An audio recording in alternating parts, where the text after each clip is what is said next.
Hey hi hello నమస్తే, నేను మీ Mani. Welcome to Mani GR blogs. ఇలా చెప్పి దాదాపు 2 నెలలు పూర్తి కావస్తుంది. So yeah, finally I'm back అనమాట. అండ్ లాస్ట్ వీడియో తిరుపతికి అయితే మీ రెస్పాన్స్ ఐఎమ్ సో హ్యాపీ అనమాట. చూసి చాలా ఆనందం వేసింది రెస్పాన్స్ చూసి. అన్ని వీడియోస్ 100-200లో పోతూ ఉంటాయి. అదే వ్యూస్ దాదాపు 2300 దాకా వ్యూస్ వచ్చాయి. అండ్ చూసి నేనైతే షాక్ అయ్యాను. మీరు ఇంకా ఎవరైనా మిస్ అయి ఉంటే ఆ వీడియో చూడండి. ఆ వీడియో చూసిన తర్వాత ఈ వీడియో చూడడానికి ప్రయత్నించండి. ఇది వచ్చేసి నేను ఆ రోజే చెప్పాను కదా, ఆ వీడియో చూసిన వాళ్ళకి లాస్ట్లో చెప్పాను, ఒక బఫర్ డే ఎక్స్ట్రా రోజు పెట్టుకున్నాను తిరుపతిలో. స్వామివారిని దర్శించుకున్న తర్వాత ఇంకొక 6 ప్లేసెస్ కూడా ఉంటాయి, అవన్నీ దర్శించుకుందామని ఒకరోజు ఎక్స్ట్రా పెట్టుకున్నానని చెప్పాను. ఆ వీడియో చూసిన వాళ్ళకి గుర్తుంటుంది. అండ్ ఇప్పుడు ఆ వీడియో అయితే ఇప్పుడు నేను అప్డేట్ చేస్తున్నాను అనమాట. అప్పుడే షూట్ చేసేసాము, అప్పుడే దాంతోపాటు అన్నీ తీసాం, కానీ ఇన్ని రోజులు అయింది అది పెట్టడానికి. సో ఇప్పుడు టైం వచ్చిందనమాట. అలాగే ఇప్పుడు మీరు చూడండి, చూసి లైక్, షేర్ అండ్ సబ్స్క్రైబ్ అనమాట. స్వామివారి ప్రధాన గోపురం దగ్గర క్యాప్చర్ చేసాం. ఇది బాగొచ్చిందని స్టార్టింగ్లో ఈ ఒక్క క్లిప్ యాడ్ చేస్తున్నాను, చూడొచ్చు. టోటల్గా ఈ వీడియోలో మేము టోటల్గా 6 ప్లేసెస్ అయితే కవర్ చేయబోతున్నాము. శ్రీవారి పాదాలు, శిలాతోరణం, చక్రతీర్థం, ఆకాశగంగా, పాప వినాశనం అండ్ గోపాల స్వామి టెంపుల్స్ని అయితే మేము కవర్ చేస్తున్నాం. ఇవన్నీ కవర్ చేయడానికి గాను ఒక సపరేట్గా వెహికల్ అయితే మాట్లాడుకున్నాం. మేము మా ఫ్యామిలీ అండ్ ఫ్రెండ్స్ అంతా కలిసి ఒక 6 to 7 మెంబర్స్ ఉంటామన్నమాట. టోటల్గా 1500 రూపీస్ అయితే ఛార్జ్ చేశాడు. స్టార్టింగ్లో చెప్పా కదా, ఆ ప్లేసెస్ అన్నీ కవర్ చేయడానికి ఒక వెహికల్ సపరేట్గా మాట్లాడుకున్నామని. అది ఇదే. దీని నుంచి ఒక బెనిఫిట్ ఉంది, లాస్ ఉంది. ఏమని లాస్ట్లో చెప్తాను. ఇక్కడ 2 రూట్స్ కవర్ చేయాలన్నమాట.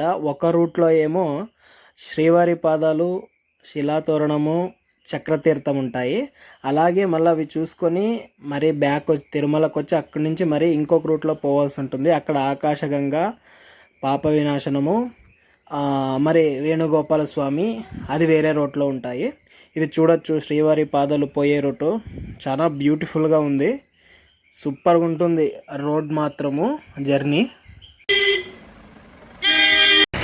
పాప వినాశనం అవన్నీ పోయే రూట్లో హెవీ ట్రాఫిక్ ఉంది. సో మావాడు మధ్యలో దించేసి మీరు అలా వాక్ చేస్తూ వెళ్ళండి, నేను మధ్యలో వచ్చి జాయిన్ అవుతాను అన్నాడు. సో త్రూ వాక్ పోతున్నాం. దగ్గరలో శ్రీవారి పాదాలు ఉన్నాయంట. సో లెట్స్ పోదామంట. ఒకసారి అంతా చూడండి, శ్రీవారి పాదాలు క్యూ చూడండి ఒకసారి. వీకెండ్స్ కదా, మొత్తం వచ్చేసినట్టున్నారు, చూడండి.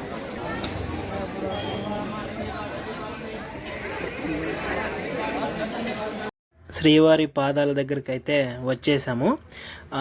7 కొండల్లో చిట్టి చివరి కొండైన నారాయణగిరి పర్వతం ఇదే.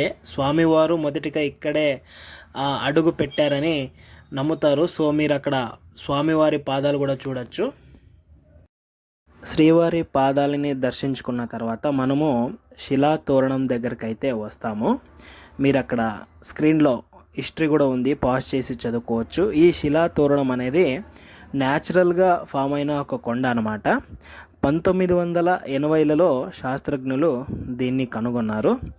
అండ్ ఈ కొండకి దాదాపు 250 కోట్ల పురాతన ఇతిహాసం ఉందని కూడా శాస్త్రజ్ఞులు చెప్తున్నారు. మీరు ఫస్ట్కి చూశారు కదా, శ్రీవారి పాదాల దగ్గర స్వామివారు మొదటి అడుగుని పెట్టారు. అండ్ 2వ అడుగు ఇక్కడ ఈ శిలాతోరణం దగ్గరే పెట్టాడని అందరూ నమ్ముతుంటారనమాట. మీరు చూడొచ్చు. ప్రపంచంలో ఇలాంటివి 3 ఉంటే ఏషియాలో ఇది ఒక్కటి మాత్రమే ఉంది. శిలాతోరణం దర్శించుకున్న తర్వాత పక్కలోనే చక్రతీర్థం ఉంటుంది. దీని విశిష్టత ఏంటంటే, పద్మనాభ అనే భక్తుడు తన రాక్షసుడు బారి నుంచి కాపాడమని 12 సంవత్సరాలు ఘోర తపస్సు చేస్తాడనమాట. దానికి మెచ్చిన స్వామి తన సుదర్శన చక్రం పంపి ఆ రాక్షసుడిని సంహరిస్తాడనమాట. అదే ఈ స్థలము. అందుకే అప్పటి నుంచి చక్రతీర్థం అని పేరు వచ్చింది. మీరు చూడొచ్చు. ఇక్కడ నుంచి కొంచెం అలాగే స్ట్రైట్ వెళ్తే శివుడి ఆలయం కూడా ఉంటుంది. ఇంకొకటి ఏమంటే, ఇప్పుడు మనం వెళ్ళబోయే రూటు శ్రీవారి పాదాల రూట్ మాత్రమే నేను కవర్ చేశాను, ఎందుకంటే బ్యూటిఫుల్గా ఉంటుంది. ఇక మిగతావన్నీ డైరెక్ట్ నేను అక్కడికి వెళ్ళే ప్లేసులు మాత్రమే చూపించాను, ఎందుకంటే ప్రతి రూటు అది చూపించి మీకు మళ్ళీ బోర్ కొడుతుంది మీరు కూడా చూడడానికి. అందుకే శ్రీవారి పాదాల రూట్ అయితే కవర్ చేశాను. మిగతాది హార్డ్లీ 1 or 2 కిలోమీటర్స్ లోపలే ఉంటాయి, అందుకే పెద్ద డిస్టెన్స్ కూడా ఏమి ఉండదు చూపించడానికి. సో అందుకే శ్రీవారి పాదాల తర్వాత అలాగే డైరెక్ట్ శిలాతోరణం చక్రతీర్థం పక్కలోనే ఉంటుంది, అలాగా డైరెక్ట్ వీడియోస్ వస్తాయి, మీరు చూడండి. ఇప్పుడు మనము వేణుగోపాల స్వామి ఆలయం దగ్గరికి అయితే వచ్చాము. వేణుగోపాల స్వామి అంటే మీకు తెలుసు శ్రీకృష్ణుడు. అలాగే శ్రీకృష్ణుని దర్శించుకొని గుడి ప్రాంగణంలోనే హాతీరాం బాబా వారి జీవ సమాధి ఉంటుంది, మీరు దాన్ని దర్శించుకోండి. ఆ హాతీరాం బాబా వారు వెంకటేశ్వర స్వామి వాళ్ళతో పాచికలు ఆడేవారు కదా, వాళ్ళే అనమాట. అక్కడే ఉంటుంది. అది మీరు పోయినప్పుడు ఈ టెంపుల్ని దర్శించుకొని అదే ప్రాంగణంలో ఉన్న సమాధిని కూడా చూసి దర్శించుకోండి, అక్కడే ఉంటుంది. ఇది స్వామివారి లోపల ఆలయం చూడొచ్చు. ఇప్పుడు మీరు చూస్తున్నది ఆకాశగంగా ఎంట్రన్స్ అనమాట. ఇక్కడి విశిష్టత ఏంటంటే తిరుమల నంబి అనే భక్తుడు స్వామివారి అర్చన కోసం రోజు 8 కిలోమీటర్ దూరం వెళ్ళి నీళ్ళని తెచ్చి స్వామివారికి అభిషేకాన్ని చేసేవాడు అనమాట. దీన్ని తెలుసుకున్న స్వామి కోయవాడి రూపంలో వచ్చి నాకు వెళుతున్న తిరుమల నంబికి నాకు దాహమవుతుంది, కాస్త మంచినీళ్ళు ఇస్తారా అని అడిగినప్పుడు తను ఇది స్వామివారి అర్చన కోసమని అలాగే వెళ్తుండగా కోయవాడి రూపంలో ఉన్న స్వామివారు వెనక నుంచి తన విల్లుని వదిలి వాళ్ళు ఎత్తుకుపోతున్న ఆ కుండకి ఒక రంధ్రాన్ని చేసి ఆ నీళ్ళని మొత్తం తాగేస్తాడు. అప్పుడు కోపంతో ఉన్న తిరుమల నంబి స్వామివారిని కొట్టడానికి వెంటబడతాడు. అప్పుడు స్వామివారి ఒక చోట నిలబడి ఒక కొండకి తన విల్లుని వదిలి అక్కడ నీళ్ళని తెప్పిస్తాడు. అదే ఈ ఆకాశగంగ అన్నమాట. ఆకాశగంగని చూసిన తర్వాత దగ్గరలో ఉన్న పాప వినాశన తీర్థానికైతే మేము బయలుదేరామన్నమాట. పేరులోనే ఉంది పాపాలని హరించే తీర్థమని. ఇప్పుడు మీరు చూస్తున్న దేవాలయం వచ్చి గంగాదేవి దేవాలయం అనమాట. అక్కడే దగ్గరలో ఉంటుంది, మీరు చూడొచ్చు. ఇక్కడ వచ్చే ఈ నీళ్ళు పాపాలని హరిస్తుందని నమ్ముతుంటారు, మీరు ఇక్కడ స్నానం చేయొచ్చు. అలాగే ఇక్కడ వచ్చే నీళ్ళల్లో ఔషధ గుణాలు ఉంటాయని, సో అవి కూడా విముక్తి అవుతాయని నమ్ముతుంటారు.